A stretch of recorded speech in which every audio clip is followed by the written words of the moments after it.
Today,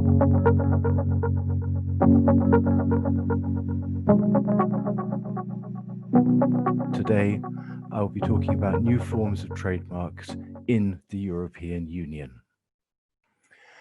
First of all, what we're going to start off with is the legal framework. We'll continue on to different types of trademarks and the requirements for these. And then what I'll be doing is giving you a large number of examples so that we can see what has been accepted and also some examples of things that have been refused. So first of all, we'll go to the legal framework. New rules entered into force on the 1st of October 2017, and the legislator went about the abolishment of the need for the sign to be represented graphically. First, the corresponding requirement was removed from the definition of what might constitute a European Union trademark from Article 4 of the Trademark Regulation.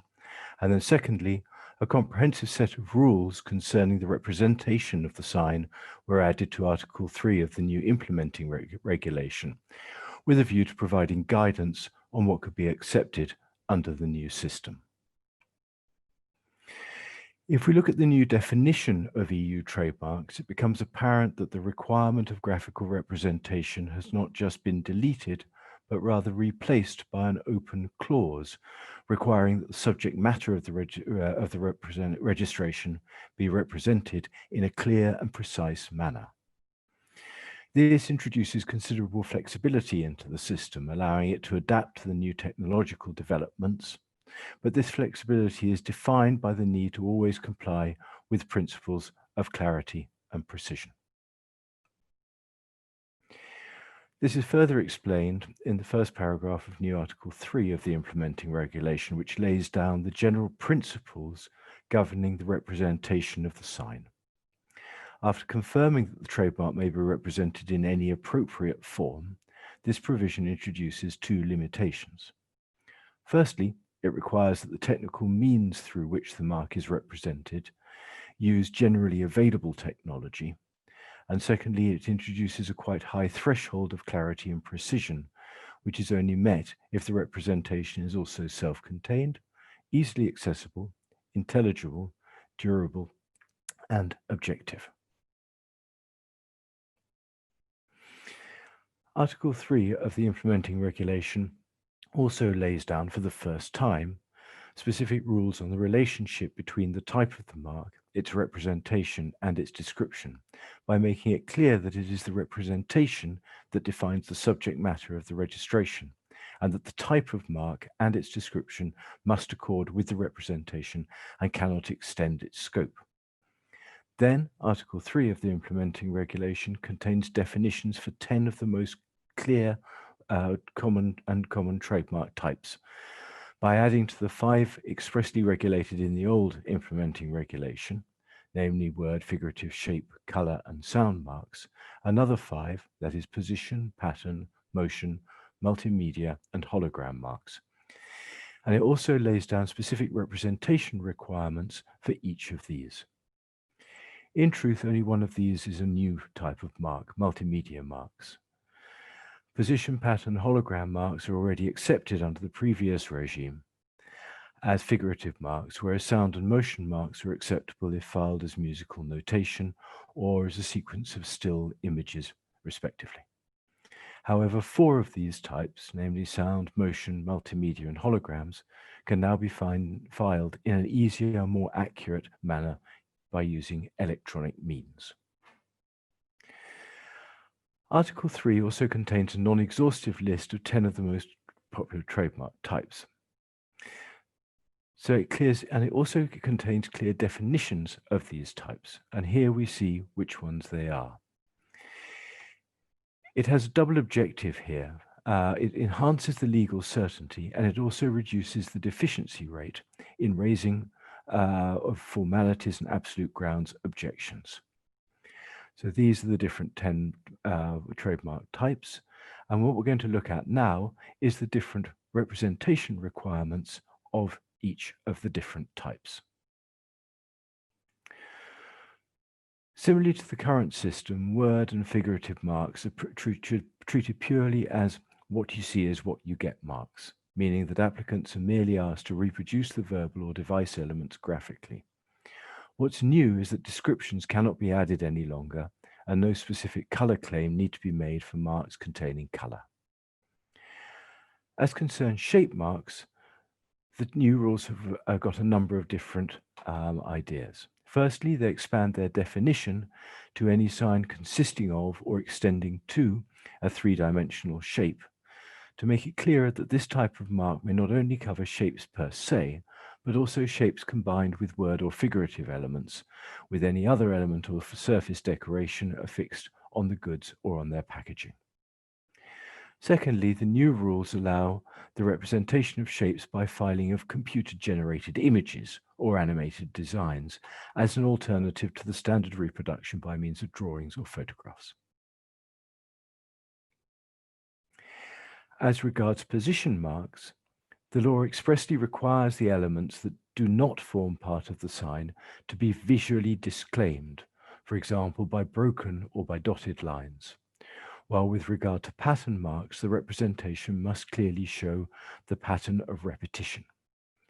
In both of these cases, the representation may be accompanied by an explanatory description. In the case of color per se and color combinations, the implementing regulation continues to require the addition of a reference to a generally recognized color code for the sake of legal certainty. With regard specifically to color combinations, the new rules reproduce the statement of the court in the Heidelberger case that colors must be systematically arranged in a predetermined and uniform way, which in effect requires that the approximate ratio and positioning of the colors be shown in the representation itself. Applicants may file a description detailing how the combination is to be applied to the goods, but this is no longer compulsory. And this is another step in the direction of a what you see is what you get philosophy.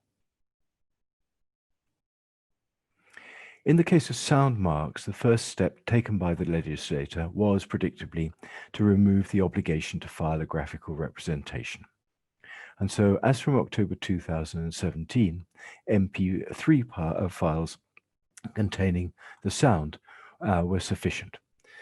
However, the new rules have kept the possibility to file an accurate musical notation as an independent option, so as to cater for the needs of trademark owners who need to use their European trademark as a basis for a Madrid filing or to claim priorities in a jurisdiction where the graphical representation is still the only option. The same permissive approach that allows for a choice between various means of representation has also been followed for motion marks, which may be filed either by means of a video file or by using a series of still sequential images. Any number of sequential images are allowed, so long as they permit to see the evolution of the movement and can fit on a side of A4 paper.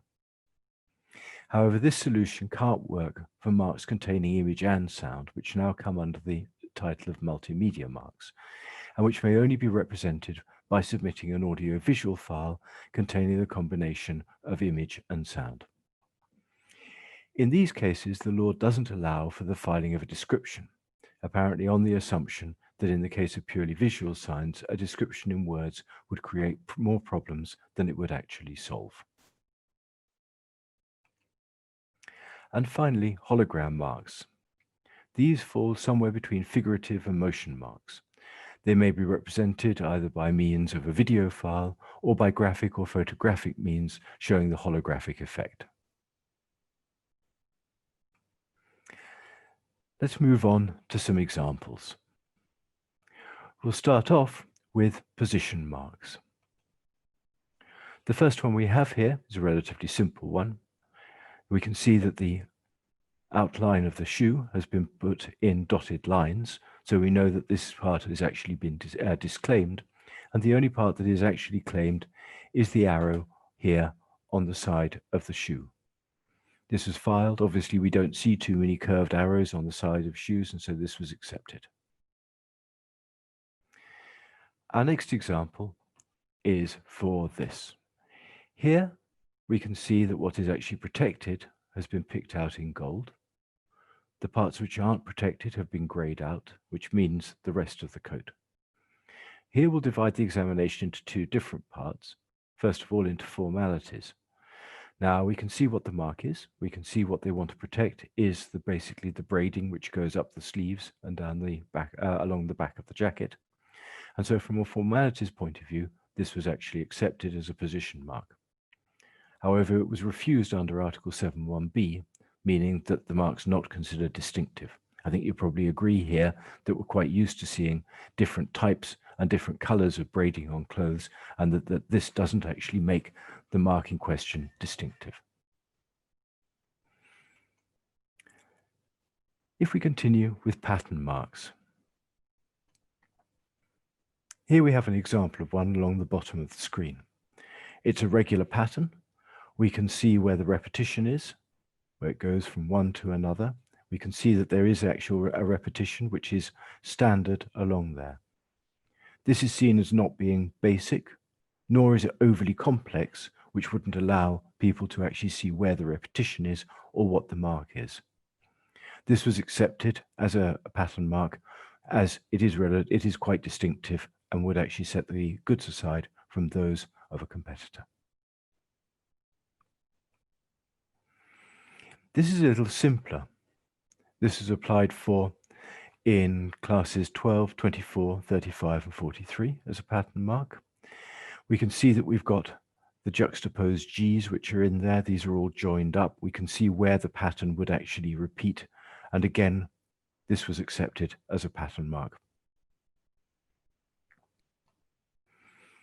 Moving on, we'll see some motion marks. First of all, we start off with one which has been represented in a series of still sequential images. The number of images is practically unlimited as long as they all fit on one JPEG or on a single sheet of A4 paper. The still images can be numbered if necessary and may be accompanied by a description, as opposed to shape marks in which a maximum of 6 representations may be filed.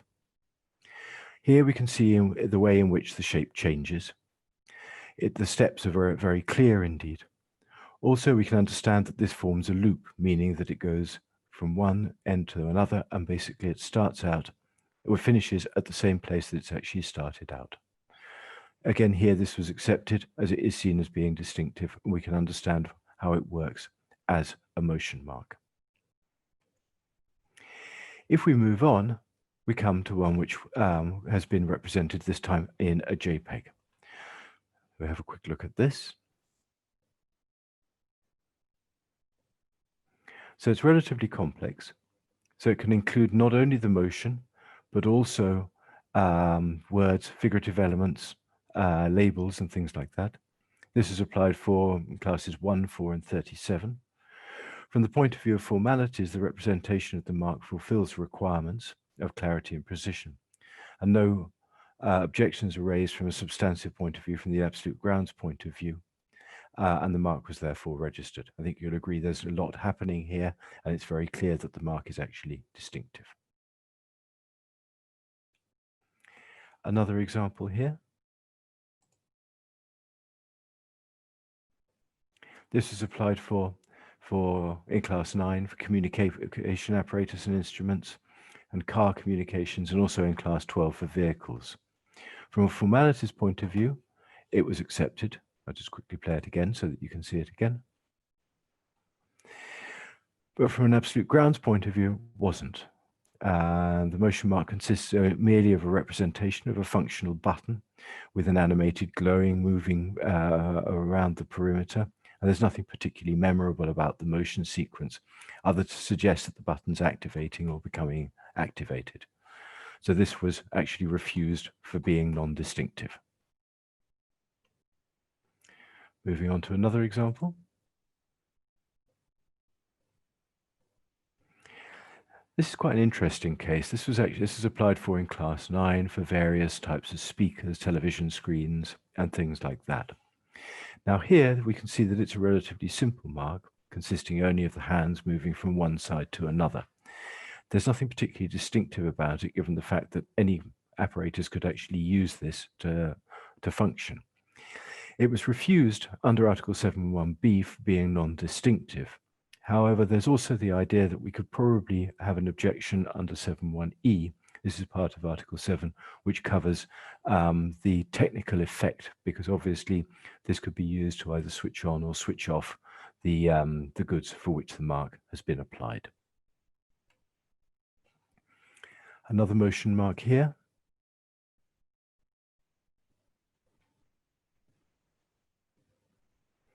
This is relatively simple, but in fact, it's perfectly acceptable, both from the point of view of formalities and also of absolute grounds. In fact, this was originally applied for as a multimedia mark, but given the fact that there's no sound, we actually had to raise an objection to that to change the type of mark to a motion mark, which was agreed to, and the mark has been registered. Here is another one. This you may recognize. I'll play that again.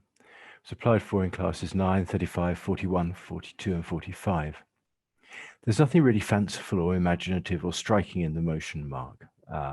It's not distinctive on the basis that the representation is unable to convey any message that can be remembered by the consumers, as it'll merely be seen as nothing more than representing a sequence with a duration of 7 seconds,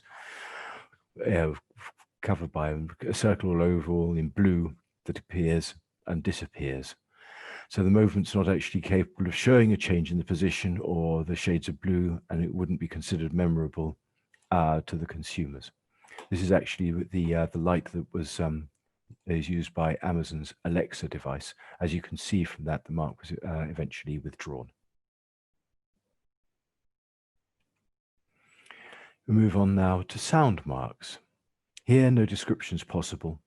Only they have to actually be represented either by MP3 or graphical representation. The first one we have is this.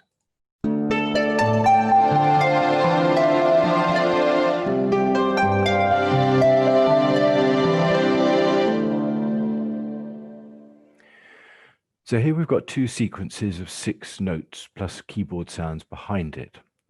This is considered to be sufficiently distinctive because there's enough there to make it recognizable.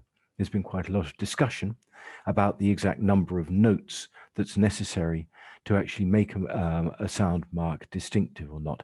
And it's very difficult indeed to come to a conclusion on this, because each sound mark needs to be dealt with individually and on its own merits, depending on the sounds that are actually there. Another example is this one.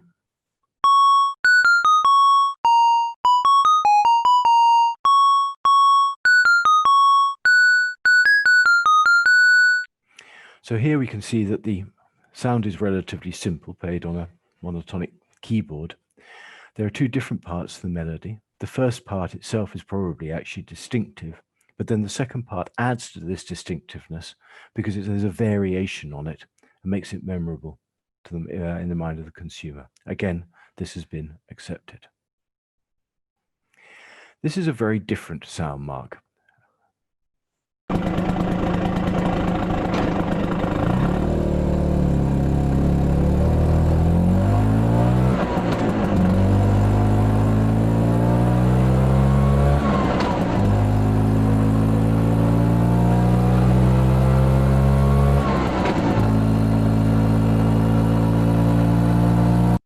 I'll pause it there, as I think you probably get the idea. In the end, the motorbike slows down and stops.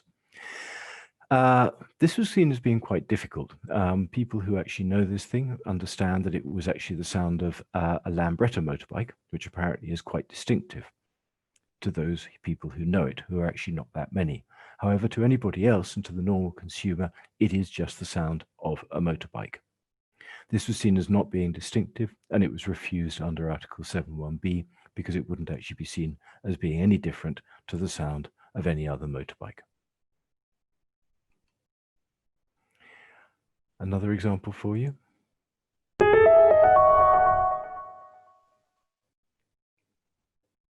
Here we've got 6 ascending notes, and this comes back to what I was mentioning about whether 6 notes or 7 notes or 5 notes is actually enough to make a sound distinctive or not.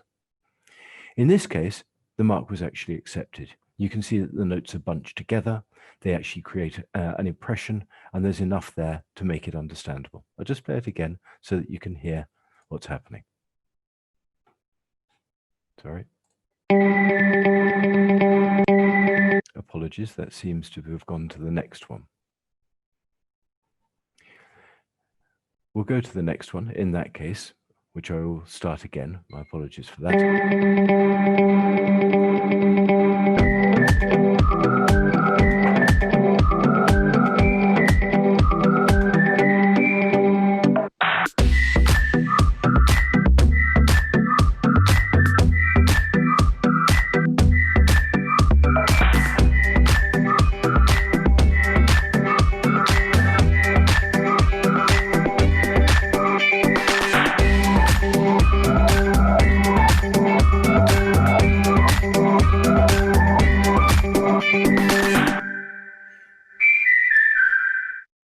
Apologies for playing all of that, but I think it's actually necessary to hear it all to try and get an idea of what's happening.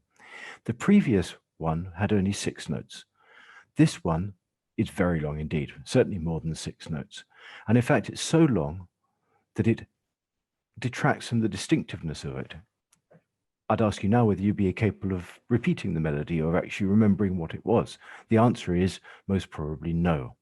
Given the fact that the mark's so long and there's nothing to actually make it memorable, this was actually refused to under 7.1b. So we can see that these distinctiveness objections actually go in 2 different directions, either because the mark's too long or in fact because the mark is too short. And another sound sequence here.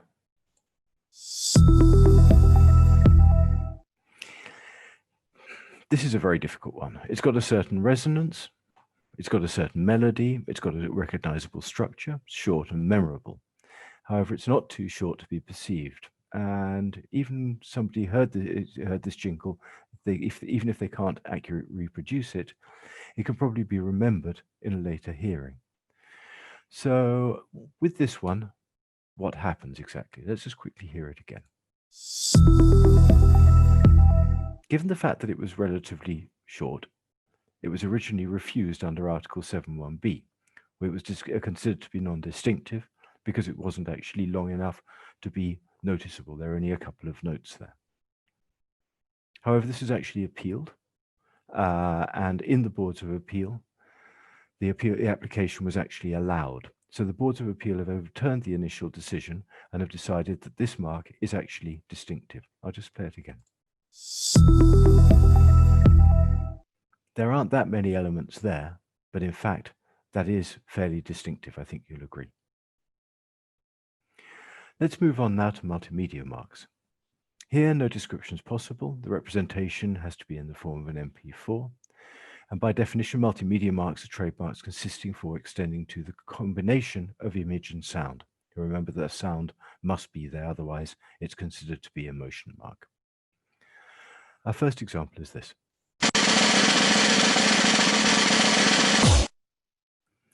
We've got sound, we have image. I think you'll agree that there's so much happening here that it has to be seen as being distinctive. This mark was accepted. Another example here.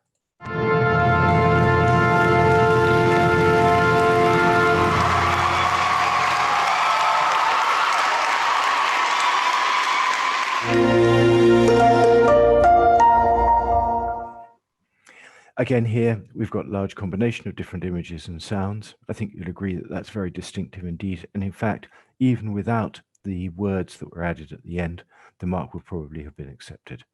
Okay, this has been definitely accepted. Hola, Citro! Again, another multimedia mark. We get the idea of the combination of the sound and the images which go hand in hand. We move on now to hologram marks. Hologram marks are relatively problematic because it's quite difficult to actually see how a hologram should be made. It's a new type of mark, no description is possible, and has to be represented in either in JPEG or MP4 format. And what the hologram has to do is to contain the views which are necessary to sufficiently identify the holographic effect in its entirety. We have very few examples of these. Not many have been applied for. A lot of them that have been applied for, probably not actually holograms. Here we have one, which I'll give you an idea of.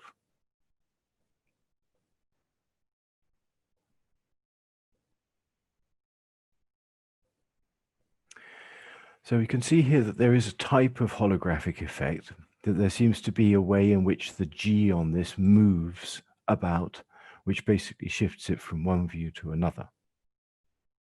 I must admit that personally I'm not too convinced about this. I'm sort of 50-50 on it as to whether this is holographic or not. One of the biggest problems here is exactly how to represent it, because if you put it in an MP4, the chances are the holographic effect does unfortunately get somewhat lost. We have very few of these indeed.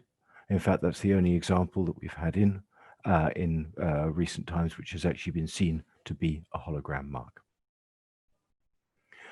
So that is a description of the new types of mark which are now available in as non-traditional marks in the European Union.